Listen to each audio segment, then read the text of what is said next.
ज्ञानतिमिरन्धस्य ज्ञानाञ्जनशलाकया चक्षुरुन्मिलितं येन तस्मै श्रीगुरवे नमः। श्रीचैतन्यमनोभीष्टं स्थापितं येन भूतले स्वयं रूप कदा मह्यं ददाति स्वपदान्तिकम्। वन्देऽहं श्रीगुरो श्रीयुतापदकमलं श्रीगुरुन् वैष्णवांश्च श्रीरूपं साग्रजातां सहगणा रघुनाथान्वितं तं सजीवं साद्वैतं सावधूतं परिजनासहितं कृष्णचैतन्यदेवं श्रीराधाकृष्णपादान् सहगणा ललिता श्रीविशाखान्वितांश्च नमा ॐ विष्णुपादाय कृष्णप्रेष्ठाय भूतले श्रीमते भक्तिवेदान्तस्वामिन्निति नामिने। नमस्ते सारस्वते देवे गौरवाणी प्रचारिणे निर्विशेष शून्यवादी पाश्चात्यदेशतारिणे। नमो महावदन्याय कृष्ण प्रेम प्रदायते कृष्णाय कृष्ण चैतन्य नामिने गौरतविषे नमः।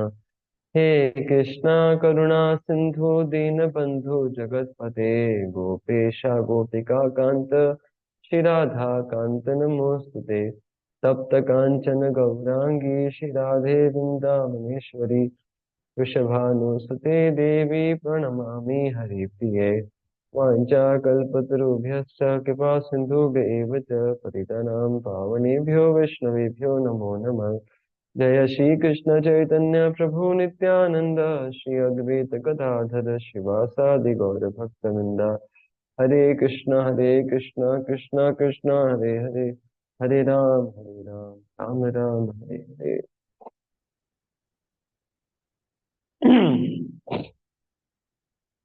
हाँ, हरे कृष्ण प्रभु, welcome all of you. So last time, you might have heard a recording of me. So just recap what we have seen till now. So we are in the we are in the middle of this chapter, sixth chapter.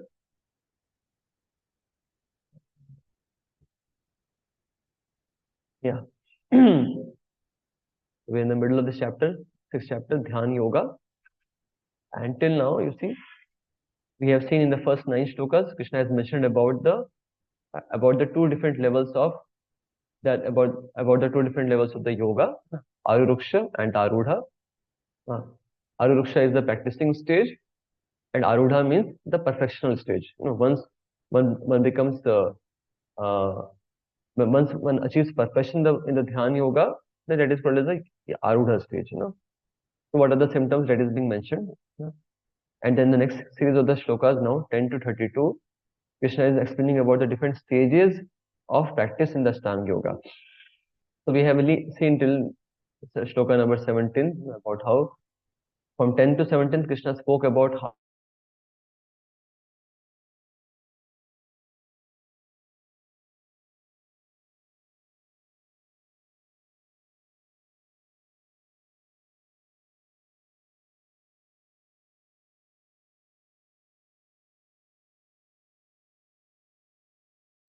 should have regulation for the eating, should not eat too much, should not eat too less, है ना? Now should have a regulation for his vihar, yuktahar viharasya yukta cheshtasya yuktashu. So if a yogi performs different activities along with regulation, then his yoga will lead to the end of the miseries. So that was the section 10 to 17 which we discussed. And now today we are going to discuss from this 18 to 23rd section, where Krishna is going to speak about the perfectional stage of the Ashtanga Yoga, the various aspects and the realization of the perfection. So we are going to learn that how now, once one achieved to the Yoga Ruda stage, the perfectional stage, then what are going to be his realizations. In this chapter again, how it is happening. Krishna is speaking about how to come to the Krishna is first speaking about the Aruruksha stage, how one should practice Dhyan Yoga, and then Krishna is also mentioning about what one will gain. Once one will achieve the perfection, then what will be his symptoms. So like in मतलब बीच बीच में ऐसा हो रहा है जैसे पहले का देखिए फर्स्ट जो सेक्शन था उसमें भी Krishna spoke third fourth versus Krishna spoke about Arushu and Aruda stage, and now nine shloka spoke about the symptoms, and now again in this 10 to 17 again Krishna spoke initially how one should practice, and then also what will be the perfection. One should be able to mat thanam. One should be able to meditate upon me. You know? Again, in this series also, again, Krishna is going to speak about how one can rise from the basic, from the beginning stage to the perfection stage. So this is what.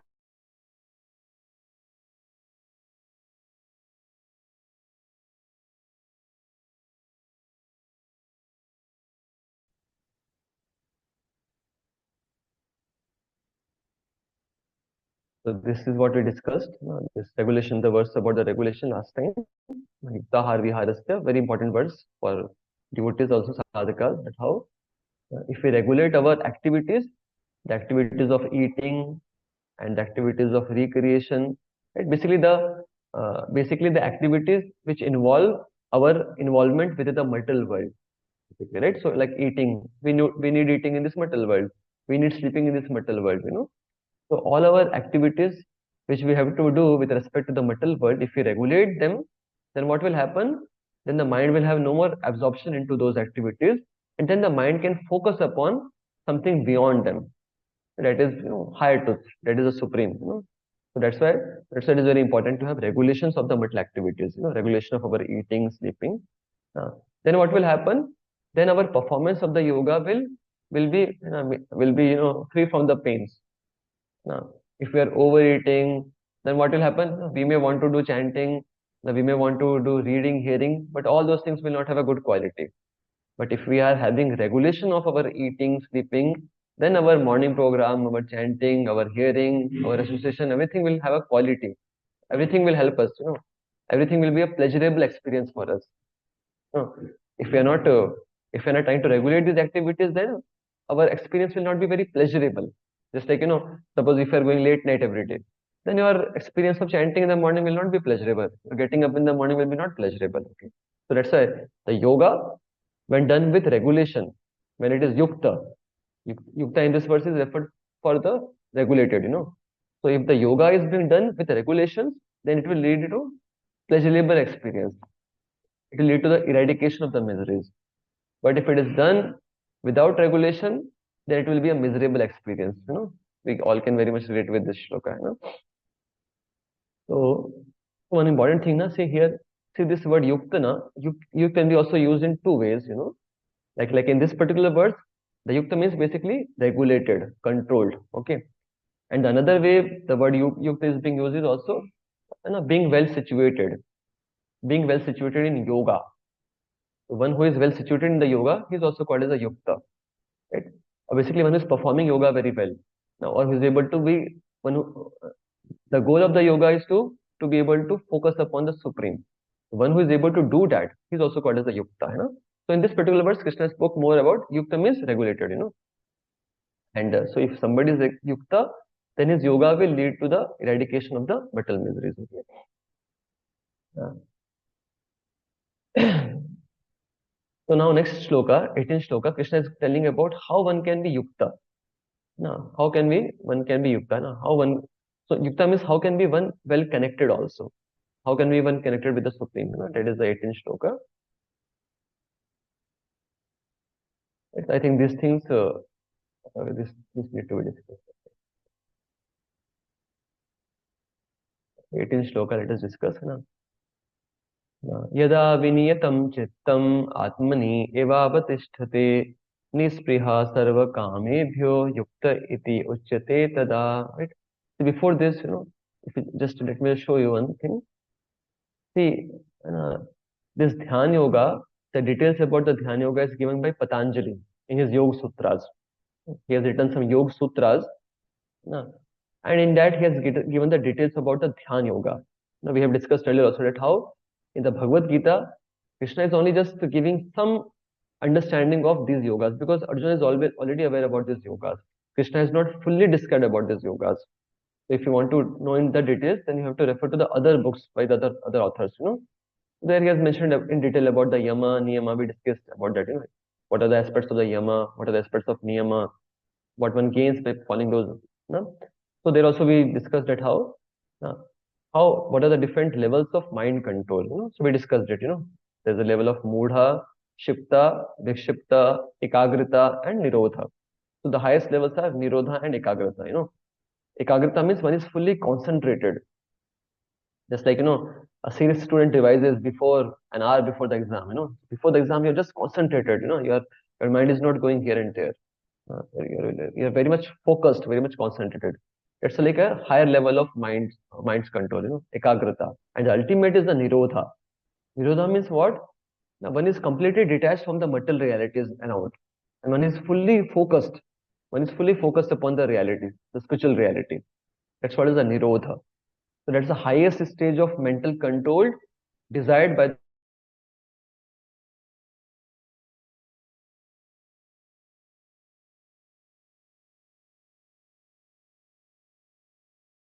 ultimately to withdraw one's mind from everything material and to be able to focus the mind upon the supreme within, uh, upon the supreme. So this state when he is able to become completely detached from the mind, detached from the material, which means his his mind is no more thinking about anything matter, anything material, and his mind is fully focused only upon the supreme. That is called as the samadhi. That's a constant samadhi, and that is called as the nirodha stage. Nirodha means completely detached from the material and completely focused upon the spiritual. That is only called as the samadhi or the trance. So in the samadhi stage, one is having nirodha. One's mind is on the nirodha stage. Which means one's mind is now completely focused upon the supreme.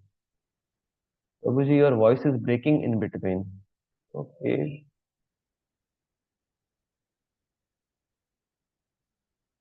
I'm in Wi-Fi zone as such. Proper Wi-Fi zone. हरे कृष्णा कृष्णा कृष्णा हरे हरे हरे राम राम राम हरे हरे। क्या ज्यादा cut रहा है क्या बाकी लोगों को?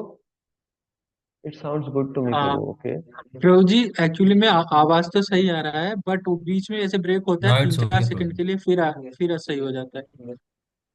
Oh, that's okay okay okay fine ठीक है कुछ ज्यादा हो तो बताइएगा है ना। S H means I am sitting in the wifi zone proper wifi is coming. If ज्यादा होगा तो बताइएगा ठीक है। तो देखिए तो बेसिकली ध्यान योगा में मतलब ये डिजायर्ड है this the highest stage of the mental control that's the niruddha state जहाँ पे कि व्यक्ति का मन पूरी तरीके से मैटर में जा ही नहीं रहा है सिर्फ स्पिरिचुअल रियलिटी पे फोकस्ड है ना। तो देखिए अल्टीमेटली ना the purpose of the yoga the ultimately the purpose of the Ashtanga yoga और even bhakti yoga is ultimately to be on the level of samadhi. समाधि पे आना है। समाधि का मतलब क्या है? The mind is no more the mind has no more interest in the material or in the matter around, in the material desires, in the material world. No. So mind has no more interest into the matter and mind has only interest into the supreme. That's called as a samadhi now. Now samadhi will be different. Like for a devotee, one who is following a bhakti yoga, what is samadhi? To have no material desires and to not work for the material desires and to only work for Krishna, for Krishna's pleasure. To only perform Shuddha Bhakti, the activities of the Shuddha Bhakti. That will be like a samadhi for a devotee. And for a Ashtang yogi now what can be samadhi for him? He's not indulging into any material activities, and in his mind also is not thinking about any material desires. And he's trying to be focused. He's focused either upon the Paramatma or he's focused upon the Brahma Jyoti. His mind is focused upon the Brahma Jyoti or the Paramatma based upon his realization. So that will be like a samadhi for the Ashtang yogi. That's the point. Okay. So so so Ashtang yoga is a mechanical way by which one tries to have samadhi for the mind. See, bhakti is a natural way. You try to work for Krishna. That's samadhi. You're constantly able to fix your mind upon Krishna by serving Krishna by the bhakti yoga. And in the Ashtanga yoga, one tries to mechanically means one is trying to do it with different means. Anyways, so this is one thing. So the thing is that how samadhi is the ultimate goal for the yoga. And now before we get into the 18th shloka, you see some aspects about the samadhi. Let us discuss. Since these details are given in the Patanjali, they are details. For my reference, I have not consulted that book, but I heard from Chaitanya Charan Prabhu, uh, his lecture upon this section. So there he has mentioned about these details. Okay, in case if you also want to refer to. Of course, for a devotee, see, another thing is they are very complicated things. Not so easy to understand also. That's why because why? Because they're not meant for this age also. And yoga is not meant for this age. It was meant for the previous ages. What is not meant for this age will not, and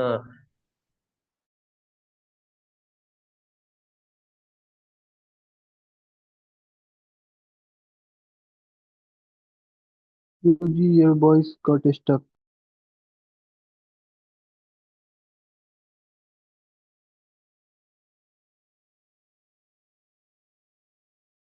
अभी आ रहा है? Yes, Prabhuji, now it's coming. Yeah, I think I can change to some other network otherwise. No? Pawan Prabhu, you can help me with some good network.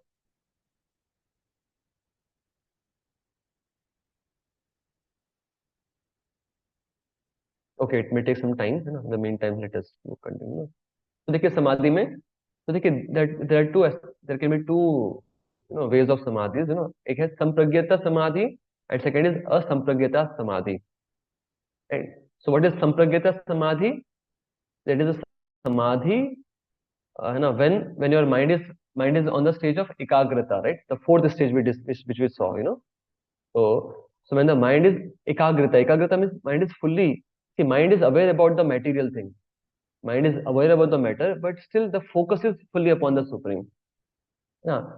In the higher stage, in the nirodha stage, what happens is mind becomes completely unaware about the material realities around. Mind's absorption is so much into the spiritual reality that mind becomes completely unaware about the material realities around. That's the nirodha stage. Okay. So the samadhi at the level when the mind is on the ekagrata stage, that is called as the sampragyata samadhi, and the samadhi, and when the mind is on the nirodha stage, which means what? There's no awareness about the material, about the matter. There's so much absorption in the supreme that even there's no awareness about the matter. Yeah. That's called as the asampragyata samadhi. Okay. So this is there. So see, here mind is focused. Mind is aware about other things also, but mind is focused upon one thing. And but in the asampragyata samadhi, mind is stopped from anything material. Mind is having no more relationship with the matter. Mind has only relationship with the supreme realities or spiritual realities. No? So these are the two types of samadhis which is being mentioned. Okay. And also how one can have this sampragyata samadhi, where one is focusing, where one is able to focus one mind. See, it may not be necessarily the supreme, but the thing is, the mind is focused upon one thing. The mind is no more thinking about other things. There are two ways of doing that. One is savitark samadhi and other one is savichar samadhi. What is savitark samadhi? In savitark samadhi, one tries to bring the mind upon focus by focusing it upon some object. Just like, sometimes we also say that, okay, in chanting, just try to see the mantra, Hare Krishna, Krishna Krishna. Just tell your mind to see the mantra, Hare Krishna, Krishna Krishna, Hare Hare, Hare Ram, Ram Ram, Hare Hare. So so we are using this mantra object, to focus our mind upon that. So that is one of the ways. One can try to focus upon some object. Like people say, okay, focus upon that point. Try to focus your mind upon the point. So these are the ways by which you can focus the mind upon one thing. So when you use some object for focusing the mind, that is called as a savitark samadhi. Okay. And same way, the mind can be focused with some thought also, right? Like suppose you have some thought in your mind, and then you are trying to focus your mind upon that thought. So rather than taking a help of an object to focus the mind, you take help of a thought in the mind to focus. So when you do like that is called as savichar samadhi. See, it may not be some spiritual thought. It may not be some spiritual thought. It can be even a material thought. But the thing is that how you are focusing your mind by meditating upon a thought. That is called as a savichar samadhi. Okay. So the purpose is to focus the mind. That's the point. Okay. That's a sampragyata stage samadhi.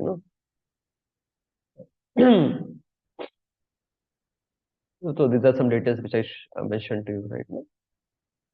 See, there can be physical or mental or the spiritual realities. Physical realities means what? Material world and material body. Then there can be mental realities which are like thoughts in the mind. And then there are some spiritual realities. Spiritual realities means spiritual knowledge. I'm the soul, so Paramatma. Ultimate thing is the Paramatma, etc. Right? So like Savitark Samadhi means kya? One can also like focusing upon the tip of the nose. That's the Savitark Samadhi. One is trying to focus one's mind upon the tip of the nose, upon the object. Savichar means one can use some conception in the mind to focus. That's the Savichar Samadhi, right? See, these are like, when we are trying to focus upon some physical reality, That's a savitark. When we are trying to focus upon some material conceptions, Prabhuji, your some voice material is not. thoughts. Okay. Haribol Pawan Prabhu, Prabhuji, it's coming. is it good or is it गड़बड़ क्या है समझ में नहीं आ रहा है कुछ लोग बोल रहे हैं गड़बड़ हो जा रहा है Now it's clear, Prabhuji. Voice is coming fine, Prabhuji. It is clear, Prabhuji. Okay, not only now, like just last 5 minutes में पिछले 5 मिनट में क्या बार बार कट रहा है क्या No, Prabhuji. No, No, Prabhuji. It was good. Prabhuji. Okay clear flow में आ रहा है Yes, yes, Prabhuji. Yes. वो तो आई थिंक मोस्टली फिर होता है वो आई थिंक आप लोगों के इसके नेटवर्क में प्रॉब्लम होगा फिर उसके हो सकता है ना ओके फाइन ठीक है तो please help me to pace to have samadhi okay ठीक है fine so I was telling that one thing is to we can focus by some physical means then or the higher level is focusing on some mental means some physical thoughts it's a savichar samadhi okay so these are the different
Okay, just give me a minute. I'm just switching to the network. Huh?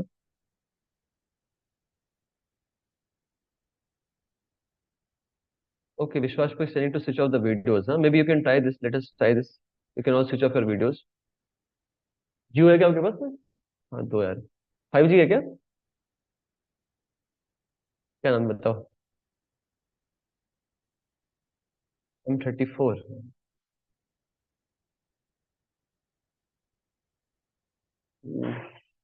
Password बताओ small KRI और KRSN है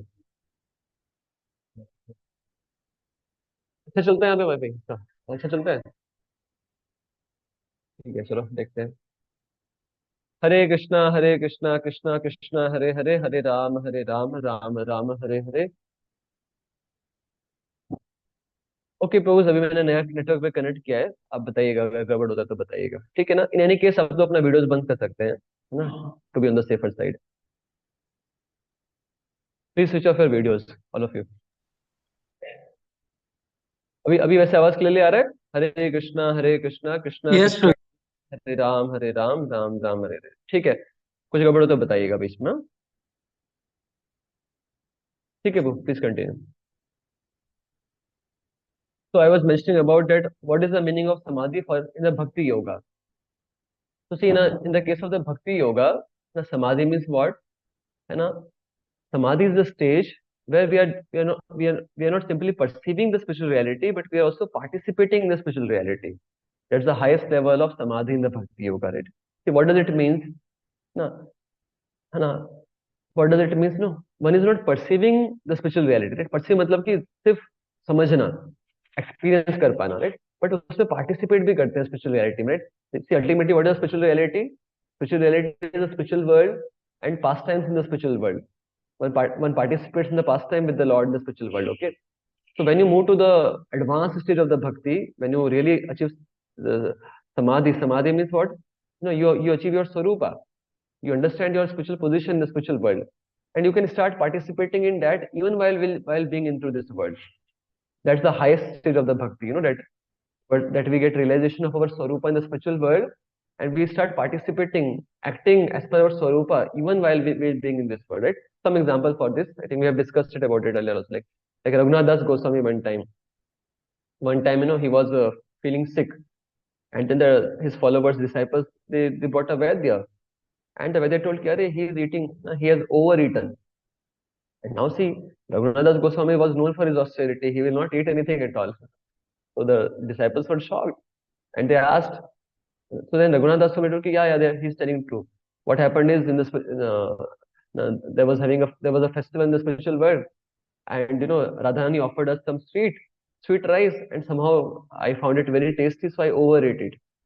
So see, what happened is, while being in this world, he's participating in the event in the spiritual world, and he's having effect of that even in this world, right? One is not simply, see, there is no question of the material, there's no question of focusing upon the material realities, one is fully unaware about the material realities around. Not only that, one is fully focused in his one's swarupa in the spiritual world. That's the highest stage of the bhakti. That's a samadhi in the samadhi in the case of the bhakti. Right? Similarly, we find Srila Prabhupada, we find Chaitanya Mahaprabhu also, right? Chaitanya Mahaprabhu will also go into ecstasy, like we just came from Jagannath Puri. So Chaitanya Mahaprabhu, when he will see, he saw this Chatak Parvat, then he will get absorbed into it's Giri Govardhan, and then he will just be lost into Vrindavan with Krishna and with the gopis, with the gopas. Or like when he will see the ocean, he will think about the Yamuna, and he will be absorbed into the Yamuna. One of the days in the evening, he went out thinking that this is Yamuna, and then he drowned himself inside the ocean, and then a fisherman caught him, and when he caught him, then the body was completely different. The joints were separated. uh, it was not He was not recognizable. Why? Because the ecstasy was so much, and Chaitanya Mahaprabhu was lost into the pastime, Vrindavan pastime. So that happens in the case of the bhakti. That how one not only perceives the spiritual realities, but one participates. When one comes to the high stage, the samadhi in the bhakti. So one stops all the physical mental activities, and not only that, one is fully participating in the spiritual realities, spiritual activities. Like another example in NOD we find, Prabhupada gives this example that how there was a Brahmana, he was poor Brahmana, and he wanted to offer some good thing, some nice item to the Lord. And then in his mind, he prepared a sweet rice. He took some milk, started heating it, then put some nice, put rice into it, and then put some sugar into it, then put some elaichi into it, like that, and like that he prepared that sweet rice in his mind. And then when the time for offering came, he took out in a bowl, and then he just wanted to check whether it is now in the normal temperature to be offered to the Lord. So as soon as he put his finger inside it, and it burned actually. You see, uh, that's the samadhi in the bhakti, that one is participating in the spirituality, one is participating in serving Krishna. That's the spirituality. So that's how it happens in case of the devotees. Similarly, Radharani also we find, Bhamar Geet. There's a chapter in the Srimad Bhagavatam, two chapters, where Radharani is interacting with a bumblebee. A bumblebee came, and when Uddhava came to Vrindavan, and all the gopis met with Uddhava, and Radharani also met there. So now Radharani is seeing Uddhava as a messenger of Krishna. So then, before she's about to talk to Uddhava, a bumblebee comes, Bhavara, है ना? And then she's seeing that how he is a messenger of Krishna. And she starts talking with the Bhavara that, I know, you are the messenger of that, master. And Krishna is so unreliable. Krishna is so, so bad. He does not feel for the people. I'm not going to hear from you. है ना? You may want to pursue me. You may want to, tell me why Krishna is good and all, but I'm not going to hear to you. Right? Radharani is feeling talking to that Brahmara, right? So like that one participate in the spiritual realities. That's the meaning of the samadhi in the bhakti. Okay. Okay. Now let us come to the shloka number 18.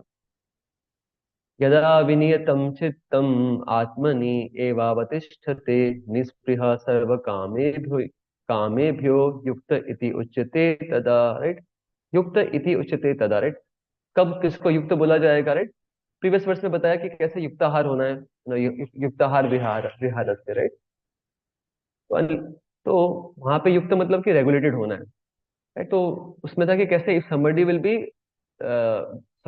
will be regulated and will do the yoga, then there will be no more miseries. So, है ना? So by regulation one will be able to do properly yoga, right? And if somebody will be able to do properly yoga, then he will be able to become yukta. He will be able to become connected. यहाँ पे बता रहे हैं कि कैसे व्यक्ति युक्त बन जाएगा. युक्त कब होगा? यदा विनियतम चित्तम. Right? Chittam means what? The mind, the consciousness. Right? Viniyatam means disciplined, controlled. Right? So when the chitta, when the chittam, when the mind or the consciousness is controlled, disciplined, and then atmani evavatishthate, right? Atmani is the spiritual realities, transcendence बताया गया ना. Now avatishthate means what? One becomes situated in one's self, or basically the spiritual realities. One's mind is no more into the matter. Okay. And nispriha sarva kamebhyo. Right? Now, sarva kamebhyo means all kinds of material desires, all kinds of desires for sense gratification. So when one becomes freed from the desires for sense gratification, when one's chitta becomes free from all kinds of desires for sense gratification, and one is fully absorbed into oneself. One is able to focus completely upon oneself or the supreme. Then he becomes a yukta. That is being told, when the yogi by the practice of the yoga disciplines his mental activities and becomes situated in the transcendence, devoid of all the material desires, he is said to be well established in the yoga, right? So this is the perfection stage of yoga, yoga rudha, right? So when one will be following regulations and regulations in one's activities, then one will be able to come to the stage of the yoga rudha, where one will be completely free from the material desires and will be able to fix one chitta upon the transcendence. That's been spoken here, Prabhupada is telling the purport that how, see, the activities of the yogi are distinguished from those of an ordinary person by its characteristic cessation from all kinds of material desires, of which sex is the chief. So yogi will no more be interested in the material activities, Now, a perfect yogi is so well disciplined in his activities of the mind that he can no longer be disturbed by any kind of material desires. So he will not have any disturbance from the material desires, And for a devotee, this stage is automatically achieved. In case of the Ashtanga yogi, by his practice of the sense control, dhyan, by the practice of the yama niyam, he achieves that level. But for a devotee, it is automatically achieved. That his mind he has no more material desires, and why? Because he acts upon the spiritual desires. Like Amrish Maharaj example, Prabhupada is giving that how Amrish Maharaj he was engaging all his senses in service of the Lord. In that way, his mind was fully focused upon the Supreme, without any extra endeavors. The Prabhupada is writing this blue part, This transcendental stage may be inexpressible subjectively by the followers of the impersonalist path, but it becomes very easy and practical for a person in Krishna consciousness, as is apparent in the above description of the engagements of the Maharaj Amrish. Right? For a devotee, it is very easy, and it is very easy to focus one's mind, to detach one's mind from the sense desires, because the devotee is focused upon the right reality. The right reality is to serve Krishna, to have a desire to please Krishna, serve Krishna. So because the devotee do that, so automatically his mind is detached from the material realities, from the material desires. That's what is it. But those who are not following the bhakti path, those who are trying to follow the gyan path, detachment wala path, for them, it may be inexpressible. This transcendentalist will be inexpressible subjectively by the followers of the impersonalist path, Like, उनके लिए even express भी नहीं करने वाला path है, See, इसका क्या मतलब है देखिए, हाँ, see, impersonalist जो है, one who is a impersonalist, है ना, who is a ज्ञान योगी, उसका पूरा मेडिटेशन क्या है, उसका पूरा वो किस पे विचार कर रहा है, वो इस पे विचार कर रहा है कि देखिए कुछ भी विचार करने के योग्य नहीं है, कुछ भी विचार करने की जरूरत नहीं है. His whole thought process is, कि now I have to think, I have to ultimately understand that how there is nothing to be think, nothing to be thought. I have to understand that ultimately there is nothing to be done. Now, basically, in the impersonal path, the focus is upon detachment, and there is some pleasure from detachment from the material activities, But it's like very tough thing that you have to think that there's nothing to be thought, you Now you have to think that there's nothing to be done, right? That neti, the focus is upon the neti, right? Now, तो उसमें किस type का happiness होता है, it's like very insignificant happiness which is there, जो इतना हम express भी नहीं, शायद हम समझ भी नहीं पाएंगे, एक्सप्रेस भी नहीं कर पाएंगे. लेकिन भक्ति वाले पाथ में आप देखोगे, the focus is upon the positive reality, serving Krishna, and that gives enjoyment, that gives bliss, right? It is easier to understand and to follow. That's what is being told. ये इसका मीनिंग है. But it is very easy and practical for a person. Such kind of samadhi is easy for a devotee, right? Because he knows that I have to serve Krishna, I have to engage my mind in serving Krishna, and by doing it, automatically one becomes detached from the material realities. Okay, this is what is being told here. Prabhupada is writing, see, unless the mind is fixed on the lotus feet of the Lord by constant remembrance, such transcendental engagements are not practical. Right? In the devotional service of the Lord, therefore, these prescribed activities are called archana, or engaging all senses in the service of the Lord. The senses and the mind require engagements. Simple abnegation is not practical. Therefore, for the people in general, especially those who are not in the renounced order of life, transcendental engagement of the senses and the mind as described above is a perfect process for transcendental achievement, which is called as the yukta in the Bhagavad Gita, right? So ultimately, Prabhupada is saying, what is yukta? Yukta means what? One is connected with the Supreme. So the Ashtanga Yogi is trying to be detached from the matter. In that way, he is yukta. But for a bhakti yoga, he is engaged into the positive realities. That's the yukta for a devotee, right? So it is very difficult just to withdraw from the matter around. That is very difficult, right? So for us also the devotee, we have to understand that how we need engagements. That's why we should be ready to take some responsibilities for service of Krishna. You will find those devotees who take some responsibility for Krishna. You will find them, they are happy, they are blissful. No, they are not, because they are not struggling in their mind with their anarthas. The time which may go for struggling with the anarthas, struggling with the impurities, struggling with the thoughts, that goes away. That is being consumed by active engagement in preaching, in serving Krishna. So we have to also see in our life that if we find that in our life, we are too much absorbed into our struggles with the anarthas, impurities, our too much meditation is on all those things. That things that we are not sufficiently engaged. We have to engage ourselves, because that is what is going to give us strength.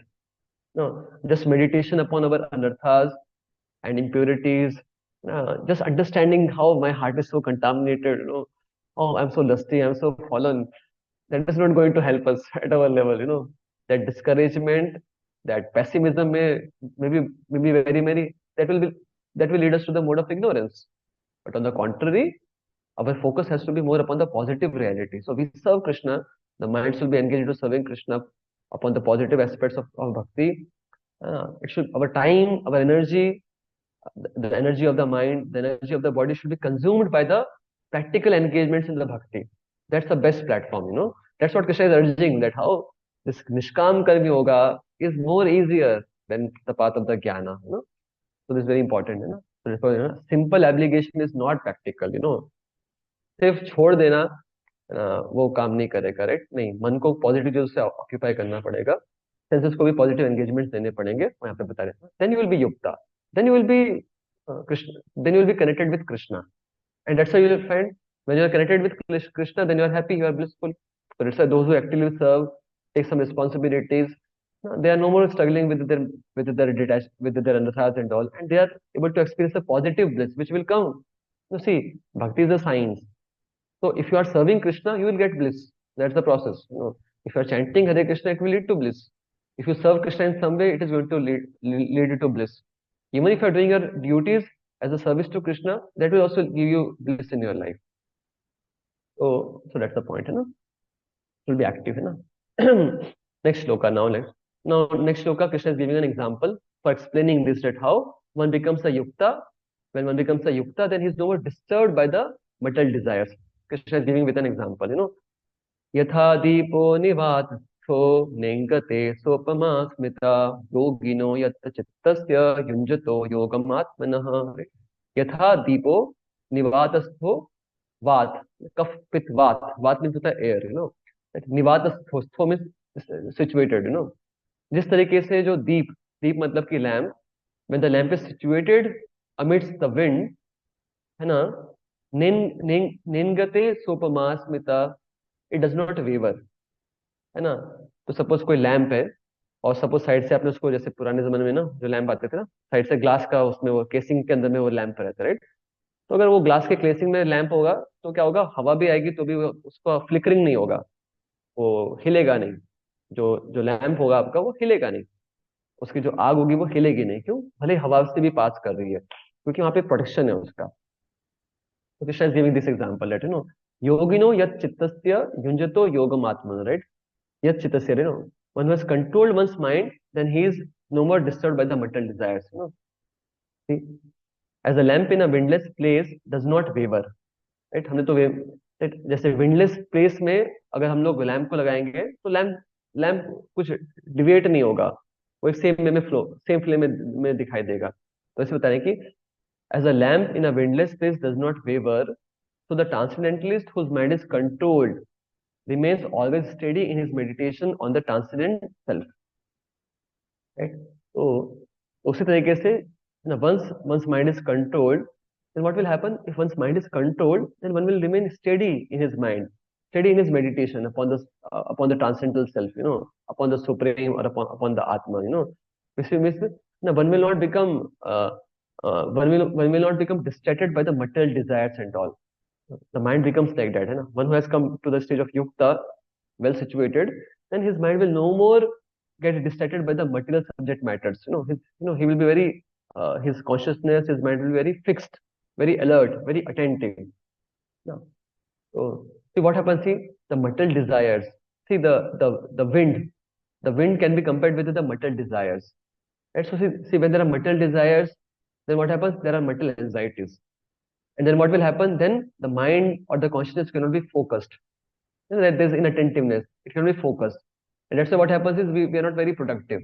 You'll find those who are advanced devotees, they're very productive. Like you'll find Maharajas, when they chant, they can chant their rounds very quickly. Why? Because the mind is completely focused and completely concentrated. They can very easily focus upon the chanting. On the contrary, you'll find sometimes when the mind is absorbed into some thought, even though we may not be sleeping, but we are chanting, but it may take some 10 minutes, 12 minutes. Why? You have not slept. You are chanting also. But because the mind is absorbed into some other things, the rate of the chanting becomes slow. So once a person's mind becomes controlled, consciousness becomes controlled, then what happens? Then one is no more distracted by the material desires, anxieties, and then one becomes very much concentrated. One can do anything with great concentration. Very, very great concentration. Just like Prabhupada. Prabhupada could do so many things. Prabhupada could write books, Prabhupada could give lectures, Prabhupada could reply to the letters. So much things Prabhupada could do. And all these things along with chanting 64 rounds. Because Prabhupada was initiated by Bhaktivedanta Thakur, Gaudiya Math, where 64 rounds was the norm. So Prabhupada has written so many books. Prabhupada has traveled, Prabhupada has established temples, Prabhupada has addressed issues of so many devotees, along with chanting every day 64 rounds of Hare Krishna Mahamantra. Just see, that's concentration, So that's what happens with the yogi, that his mind becomes very much concentrated, focused, It is no more wavered by the wind of the material desires, by the anxieties, That's what Krishna is telling, here. Prabhupada is writing in the purport, a truly Krishna conscious person, always absorbed into transcendence, in constant undisturbed meditation on his worshipable Lord, is as steady as the lamp in a windless place. Okay. So see, in our life also as a sadhaka, we have to have this practice. A yogi, a strong yogi, he practices to come to this stage. In our life also we have to also practice, So one of the very important thing is, whenever we do any activity, we should try our best to focus upon those activities, When we don't focus, then what happens? Our efficiency is very less because our mind is somewhere else, and we are trying externally we're doing something, but mind is somewhere else. But if both of them are at one place, the body is also at one place, and the mind is also at one place, then we'll be very effective, we'll be very concentrated, and will feel good satisfaction also. Just like when you're chanting Hare Krishna. Okay, if you're trying your best to concentrate also, focus your mind with chanting, then towards the end of your chanting, you'll feel satisfied. Otherwise, what happens? You have chanted, but your mind was there somewhere else all the times. Then your chanting may get finished, but later on, what happens? You find dissatisfaction. कि अरे chanting ध्यान से नहीं हो पाया. So there is dissatisfaction, and there is not so much purification also. If you want to have good purification, we want to have good satisfaction. For that, then we have to do a practice of focusing, trying to bring our consciousness into the activity. Okay, next shloka. So now next four shlokas, very important shlokas. So they are teaching about how one can attain the samadhi stage, the stage which is being mentioned, the yukta stage, the samadhi stage, or what will be the vision of a person who will achieve this samadhi stage. So there are four shlokas into this. What is told? Yatro paramate chittam niruddham yoga sevaya yatra chevatmanatmanam pashyan atmani tushyati sukham atyantikam yat yattad yattad buddhi grahayam yatindriyam veti yat na chevayam stitaschalati tatvatah यम लब्ध्वा च परम लाभम मन्यते नाधिकं ततः यस्मिन् अस्थितो न दुःखेन गुरुणापि विचाल्यते तम विद्याधु दुख संयोग वियोगम योग संगीतम. देखिए क्या बताया गया यहाँ पे. हाँ, यत्रो पर यत्रो परमते चित्तम निरुद्धम योग सेवया यत्र चैवात्मनात्मनम पश्चन आत्मनि तुष्यति. राइट, देखिए यहाँ पे निरुद्धम वर्ड यूज किया गया. निरुद्धम क्या है? Again that the fifth stage of the mind control. Right, we discuss. Right, where mind is absorbed, there is no more awareness about the realities around, material realities. That's a niruddham stage, fifth stage of the mind control. What happens? Yatra na up yatra uparamate. See what is the meaning uparamate? Uparata means stops. That yatra means in that state. In which state? The state of the samadhi, the state when one is into the samadhi. So what happens? Uparamate है ना, chittam niruddham. Chittam means what? The mental activities. See, chitta means consciousness or mind. So niruddham means what? That fifth stage where one has no more awareness about the material realities around. One has only absorption into the spiritual reality. What happens to chittam? The mind becomes completely restrained from the matter. There's no more thought about the matter. Yeah. So yatra upamarate chittam niruddham yoga sevaya yatra cha. By the performance of that yoga. And what happens? Atmanam pashyan. Atmana means mind. Atmana means the self. And in that state, the state when the mind has come to the level of niruddha, mind has no more absorption into the matter. In that state, what happens is one is able to perceive oneself with one's mind. Atmanam pashyam. Right? अपने आत्मना में अपने mind से वो अपने self को देख पाएगा. तो योगी है, उसका मन जब निरुद्ध स्टेज पर आ गया, पूरी तरीके से कंट्रोल हो गया, तो फिर क्या है, अभी उसको मैटर के बारे में कुछ अवेयरनेस ही नहीं है. तो वो क्या होगा उस केस में? फिर वो अपने अंदर देख पाएगा, अपने आत्मा को देख पाएगा. राइट, देखिए किस तरीके से एग्जांपल है. जैसे suppose it just like like suppose a person is watching a television.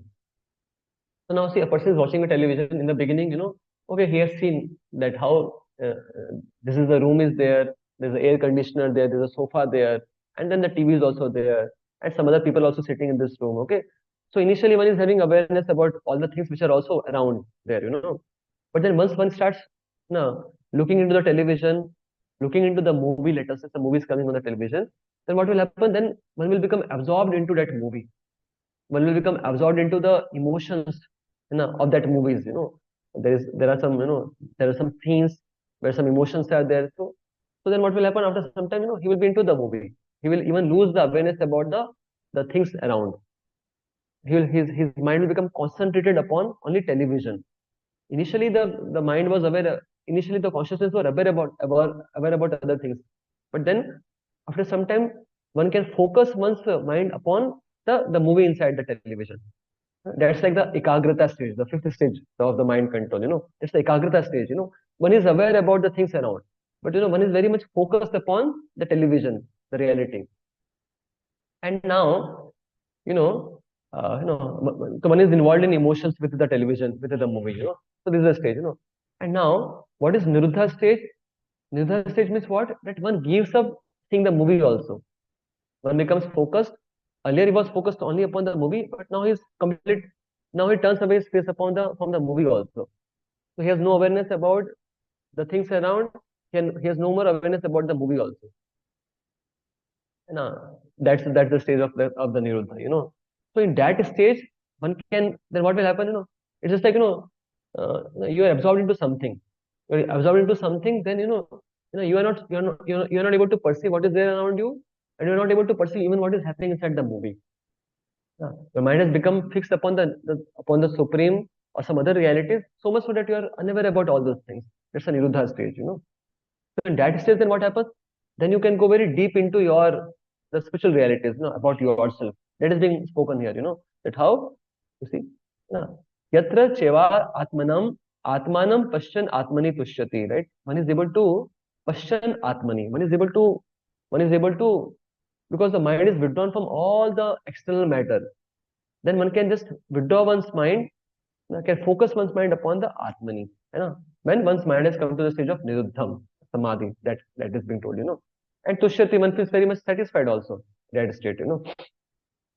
Like just like you are seeing a movie, but you become very much absorbed into some thought. So you are having no more external consciousness. You have no awareness about where you are, what you are doing. Then somebody makes you, अरे क्या कर रहे हो यार? Then you get again to the reality.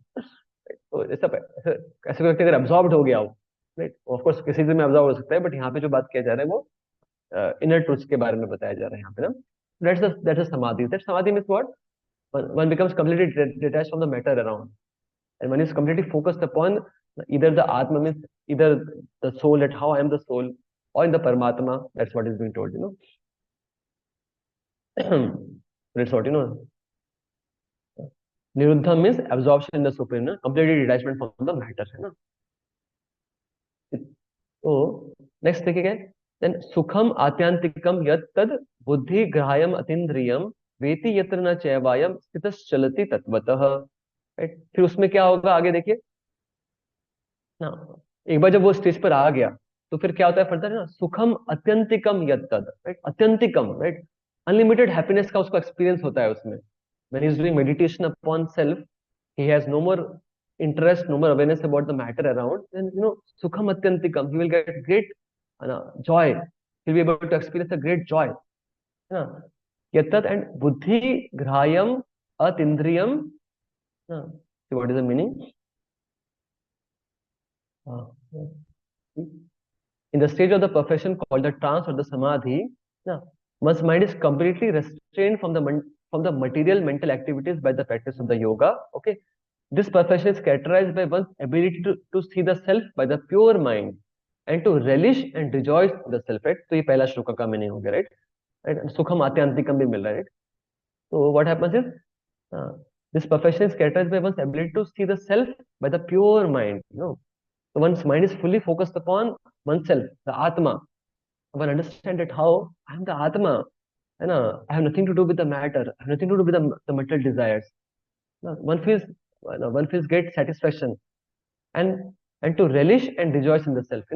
Then in that joy state, one is situated in the boundless transcendental happiness, right? Sukham atyantikam. When one has come to that stage of samadhi, then one will feel great joy. Realized through the transcendental senses, Indriyam, right? He's having no more material senses, he's spiritual senses, Established thus, one never departs from the truth, and upon gaining this, he thinks that there is no greater gain. This is the next shloka, you see. Yam labdhva chaparam labham manyate nadhikam tata. Prabhupada will often quote this, right? Yam labdhva, right? Right? उस stage को प्राप्त करने के बाद चा अपरम लाभम मन्यते ना अधिकम तथा, right? अधिकम, one understand that there's no better happiness, there's no better stage except this. When has become fixed upon the samadhi, in such kind of samadhi where one is fully focused upon the atma, supreme, or the spiritual realities, then what happens? One finds great joy, and one finds that how there's no better happiness than this. There's no better engagement than this. And that's what Yam ladva chaparam aparam. Aparam is better, greater. Labham is gain. इससे बड़ा gain नहीं है, इससे बड़ा कोई और अच्छा stage नहीं है ना? ना एंड उसमें क्या होता है? यस्मिन स्थितो न दुखे न, और उसमें ऐसी स्टेज पर आने पे क्या होता है फिर? देयर इज नो मोर दुखा, one has no more distress, one has no more anxieties, है ना? Because he has no material desires. One experiences no distress, one experiences no miseries. And guru napi vichalyate. See what is the meaning of guru napi? Guruna api, even though very difficult, vichalyate means become shaken. So what happens is यस्मिन स्थितो न दुखे न गुरुनापि विचलित, right? बड़े से बड़े दुख में भी क्या होगा? वो विचलेगा नहीं, उसका मन विचलित नहीं होगा। जब एक बार वो स्टेज पर आ जाएगा तो गुरु, गुरु मीन्स बड़ा होता है, बोलते बड़ा, गुरु तो आकर्षण बोलते ना। बड़े से बड़े दुख में भी उसका मन क्या होगा? है ना? वेवर नहीं होगा, फ्लिकर नहीं होगा, डिस्ट्रैक्ट नहीं होगा, वो बता रखा है ना। तम विद्यात दुख संयोगा वियोगम योग संगीतम। Established thus, one never departs from the truth, and upon gaining this, he thinks there is no greater gain. Being situated in such a position, one is never shaken, even in the midst of the greatest difficulty. Right? एक बार जब वो समाधि पे आता है, ऐसे जब अष्टांग योगी यहाँ पे पूरी तरीके से absorbed हो गया है spiritual realities में, तो फिर क्या है? He gets great happiness, and then what happens? And when he does not shake in any material difficulties, बहुत गर्मी हो, सर्दी हो, जो भी हो, या कोई बड़ा फेलियर हो, कुछ भी, उसको फर्क नहीं पड़ेगा उससे। This indeed is the actual freedom from all the miseries arising from the material quantity. Right? This is the actual stage of freedom from the miseries. When one has become absorbed into the samadhi. That's the point. So let us just once see. Prabhupada's purport is also very beautiful. Some part of the purport.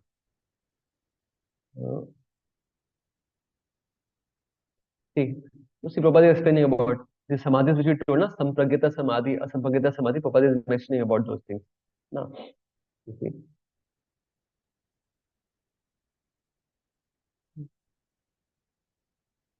So this is there. Sampragyata samadhi which we discussed, right? And asampragyata samadhi, Prabhupada is mentioning about that. So, Prabhupada, please read this part in the yoga system. In the yoga system, as described in this chapter, there are two kinds of samadhis called sampragnata samadhi and asampragnata samadhi. When one becomes situated in the transcendental position by various philosophical researches, he is said to have achieved sampragnata samadhi.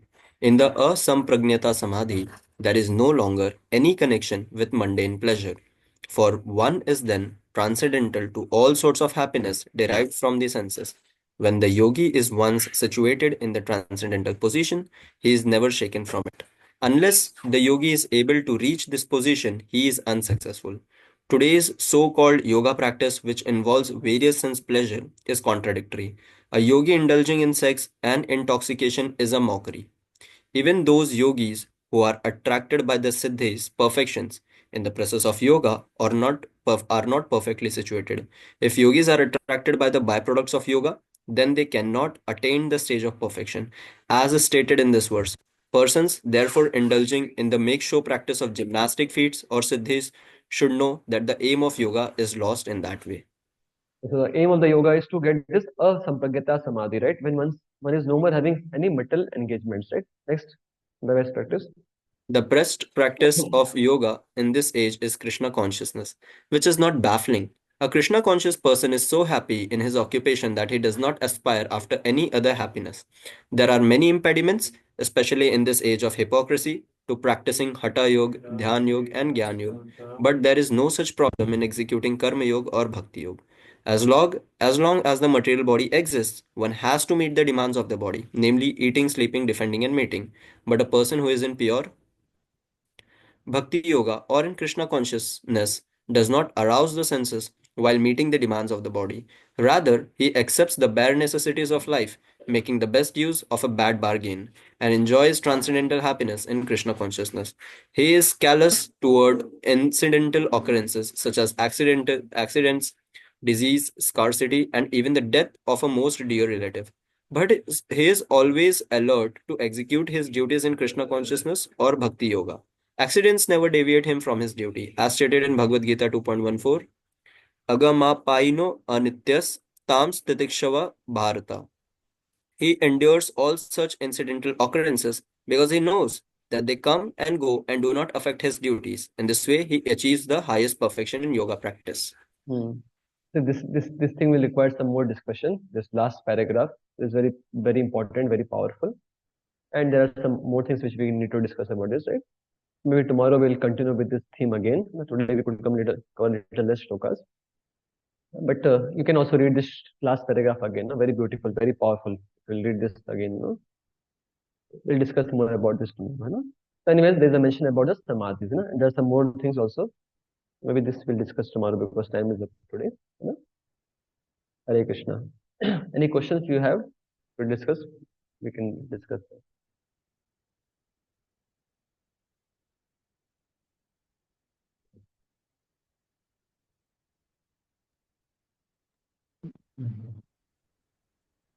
Hmm. Yeah. Among two, yeah. Hare Krishna, Puri. Puri, one question I have, like, we are studying so much, Puri, so much detail you are sharing with us. And Puri, this point is like, Puri, even the basic detail which is given in Gita, we study and we forget, Puri, right? Hmm. So, asking Puri, ki when we will say, ki, like, we know, like what are the benchmark we should consider? We have a considerable amount of understanding of Gita, which could be at least we use or something like that. What's the benchmark for that, Puri, for us? Because we study and we again forget. And the more we study, the more depth are there in Gita, Puri, which you are just sharing. So this makes us overwhelmed, makes me overwhelmed, Puri. Okay, fine. I understood your question. You see, the purpose of life is not to remember everything. Uh, we are not reading all these things so that we can remember everything. But see, the remembrance, that is there in the that goes to the that goes to our memory power, intelligence power. You see, material body has a limitation. Our memory power also, which we have, is also having limitation. So it's not that we are going to remember everything and then only our reading is successful. No, that cannot happen. We are here to learn. See, we learn these concepts, uh, and we can try to implement some of them in our life. They can help us in our life to become more and more purer, more and more advanced in our consciousness. And you see, when we become enlightened, when we get some knowledge, we become enlightened. Then immediately we feel happiness. The reason why we suffer is because of our ignorance. So we discuss this knowledge. That knowledge helps us to become enlightened, to remove our ignorance, and that leads us to happiness. And we can also implement in our life. So it's not that we have to remember everything. No, all what are the different types of samadhis and what are the different yamas. And even if you don't remember, no problem. At the end of the day, see what is the conclusion. The conclusion is what you are a servant of Krishna. You have to serve Krishna, and that is how you can become joyful in your life.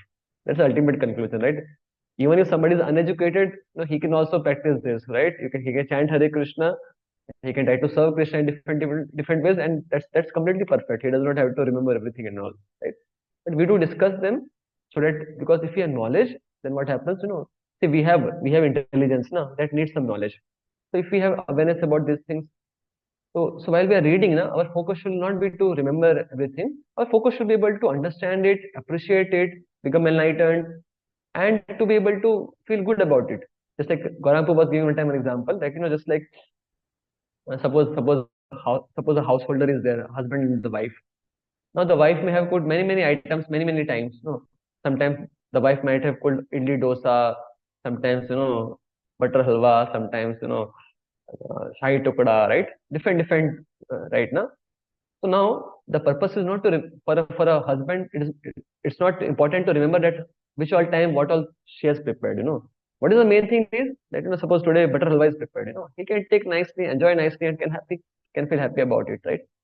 So we have to relish these things now. That's the main thing, right? Now, not necessarily we should be able to remember everything and all the time. Not a problem. And another thing, you see, the most important thing is to remember the conclusion. Krishna told, Janma karma cha may devyam evam yo veti tatvatah taktva deham punarjanma neti mameti swarjuna, right? So the conclusion is Krishna is saying, just understand that how my position is transcendental. Krishna is transcendental, his activities are transcendental. So that's right. So at the end of the day, at the end of any class, at the end of the day, we have to just remember this thing that I'm a servant of Krishna and my duty is to serve Krishna, and that is going to bring me all great fortune and all great happiness in my life, right? That's what. But we discussed all this knowledge also because while being in this world, we have to deal with our minds. We have to also know about the other yogas, what are those things are there, right? Even if we are not able to remember, no problem. Right? But of course, we should try our best to remember, to understand, because see, we have our mind, we have our intelligence. If we don't engage them in understanding the spiritual knowledge, then they will be used for some other things. So Krishna has given us the mind and the intelligence so that we can think about them, we can, use our intelligence to understand them. And also we are trying to do preaching. If we understand the concepts well, we can explain it to the people also well and put them also into our practice. So that's the point, right? So conclusion is what? Bhakti. Let's still find it personal bhakti only. See, Prabhupada को पता था कि ये ना कलयुग वाले लोग अपना घुमाने की जरूरत भी नहीं है. इससे भी आप जगह पे भक्ति के बारे में बता रखा है. तो कर्म योगा के बारे में बात किया जा रहा हो, चाहे ज्ञान योगा के बारे में बात किया हो, सब कुछ प्रभुपाद जी ने भक्ति के टर्म्स में बताया है. क्योंकि देखिए ज्यादातर लोग जो होंगे उनका कैपेसिटी इतना इंटेलेक्चुअल कैपेसिटी नहीं होगा समझने का चीजों को टेक्निकली. ज्यादा टेक्निकल डिटेल्स देंगे ना इन सब योगा के बारे में तो लोग कंफ्यूज हो जाएंगे, समझ नहीं पाएंगे. बेटर है जो मेन चीज है कंक्लूजन जो है उसी को दिया जाए, राइट ना. और ठीक है, जिसका इंटेलेक्चुअल कैपेसिटी ज्यादा होगा, जो ज्यादा डीप में समझना चाहेगा, वो एनीवेज अपना मेहनत करके दूसरी जगहों पे जाके रेफर करके ले लेगा. जैसे सपोज किसको अष्टांग योग के बारे में डिटेल में जानना है, तो किसके पास में होता है, किसका इंटरेस्ट होता है. Like you may not have, I may not have, but some people are they're very intellectual. They have to be into thorough everything. So then they will refer to those books of Patanjali. They will read what is sampragyata, asampragyata, how it acts, how that, what are the life airs, how the breathing control takes place. So the thing is that, because we have different intellectual capacities, no? So then we do need a avenue for them to be involved, But it is some basic awareness we all should have. That's the point. Is that okay, Prabhu? So remember that example of husband and wife, right? You may not remember all the times what the wife might, husband may not remember all the times what all she has cooked, what all times, right? But when, but he should enjoy those moments whenever he is able to get a good table. At least at that time I realized that should happen. No? Sorry, Okay, bro. Prabhu? Yes, Prabhuji. Okay, fine. Devesh, Prabhu. Hare Krishna, Prabhuji. Namaskar. Hmm. Prabhuji, in 6.18, when the example of Maharaj Amrish was given by Srila Prabhupada, after that translation, Prabhupada writes in the purport, unless the mind is fixed on the lotus feet of the Lord by constant remembrance, such transcendental engagements are not practical. So I just needed more clarity about this, Prabhuji. Like, firstly, we have to fix the mind on the Lord, then we have to engage in 18 shloka. Okay, just wait a minute. 18 shloka. Yeah. 18 shloka. the last paragraph of the purport, Prabhuji. This one? अच्छा, ये unless the mind is fixed. Yeah, he will run. Yes, Prabhuji. Okay. क्या contest चला है देखिए. This transcendental stage may be inexpressible subjectively by the followers of the person's path, but it becomes very easy and practical for a person in the Krishna consciousness as the apprentice of Buddhism can give it. Unless the mind is fixed on the lotus feet of the Lord by constant remembrance, such transcendental engagements are not practical. Prabhuji is referring to impersonalist, Prabhuji. Wait. In the devotional, wait. In the devotional service of the Lord, therefore, these prescribed activities are called archana or engaging all the senses in the service of the Lord. The senses in the mind requires engagement, right? No, Prabhupada is talking. See, no, it is talking about the bhakti aspects. So, see, क्या बताया गया यहाँ पे? This transcendental stage may be, which is transcendental stage? The stage of the Amrish Maharaj, where he's fully absorbed into serving Krishna. that is being told, So it may be inexpressible subjectively by the followers of the impersonal path. But it becomes very easy and practical for a person in Krishna consciousness as is apparent in the above description of the engagements of the Maharaj Parishad, right? तो देखिए जो impersonalist पाते हैं, impersonalist लोग इसके बारे में experience भी नहीं कर सकते हैं, because they are not focusing upon serving Krishna, they are just trying to focus upon the detachment, right ना? तो ये जो स्टेज है अमरीश महाराज का, जिसमें कि वो पूरी तरीके से हमेशा कृष्ण के बारे में सोच रहे हैं, सेवा कर रहे हैं, वो समझ नहीं पाएंगे, ठीक है? अभी फिर प्रभुपाद ने कि unless the mind is fixed on the lotus feet of the Lord by constant remembrance, such transcendental engagements are not practical, right? तो यहाँ पे किसकी बात, सच ट्रांसेंडेंटल मतलब क्या हो गया? जैसे अमरीश महाराज जिस तरीके से अलग तरीके से सेवा कर रहे थे भगवान की, तो जब तक आपका मन कृष्ण में नहीं लगा हुआ है तब तक आप इस तरीके से कृष्ण की सेवा नहीं कर सकते हो, सही बात है ना? अगर देखिए आपका मन सेंस ग्रेटिफिकेशन में लगा है तो आप सेंस ग्रेटिफिकेटिव एक्टिविटी करेंगे, अगर आपका मन पूरी तरीके से कृष्ण में लगा है तभी आप हमेशा फुल टाइम भक्ति करेंगे. What Amrish Maharaj is teaching is full time भक्ति, ना प्योर भक्ति, right? All the time he is just thinking of Krishna and serving Krishna. तो यहाँ पे जो बताया सच ट्रांसलेटमेंट, तो ये सही है ना? Unless the mind is fix on the lotus floor, right? जब तक कि आपका मन कृष्ण में नहीं लगा हुआ है तब तक आप फुल टाइम भक्ति कर ही नहीं सकते ना. ये बताया गया, right? In the devotional service of the Lord, therefore, these prescribed activities are called as the archana or engaging all the senses service of the Lord. The senses in the mind requires engagement. क्या तो ये सही, ये बताया गया है पे. Is it clear to you, प्रभु?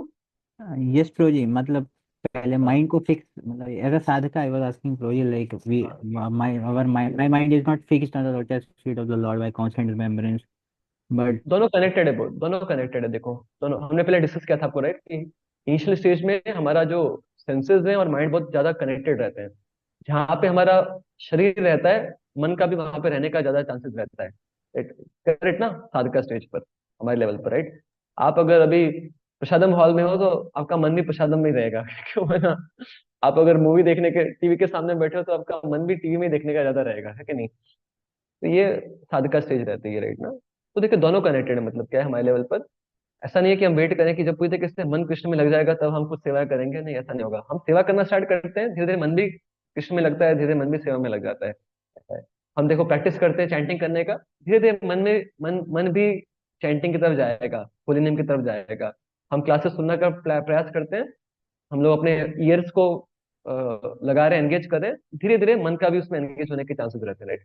दोनों चीजें कनेक्टेड है साधका के लिए स्पेशली. जो बहुत एडवांस थे वो लोग को फर्क नहीं पड़ता, उनका शरीर कहीं पे भी उनका, बट मन कहीं और ऑब्जर्व है.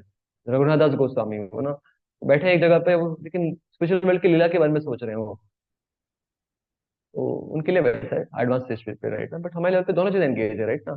मन कैसे, मन को जब हम सेंसेस को एंगेज करेंगे तो उससे भी मन फिक्स अप होगा, और जितना मन को फिक्स करने का ट्राई करेंगे उससे भी हमको सेंसेस को एंगेज करने में भी हेल्प मिलेगा. दोनों साथ में होता है हमारे केस में.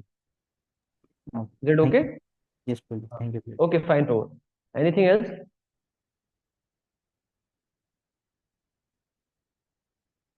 ओके, शिव पाद की जय, गौर भक्तवृंद की जय.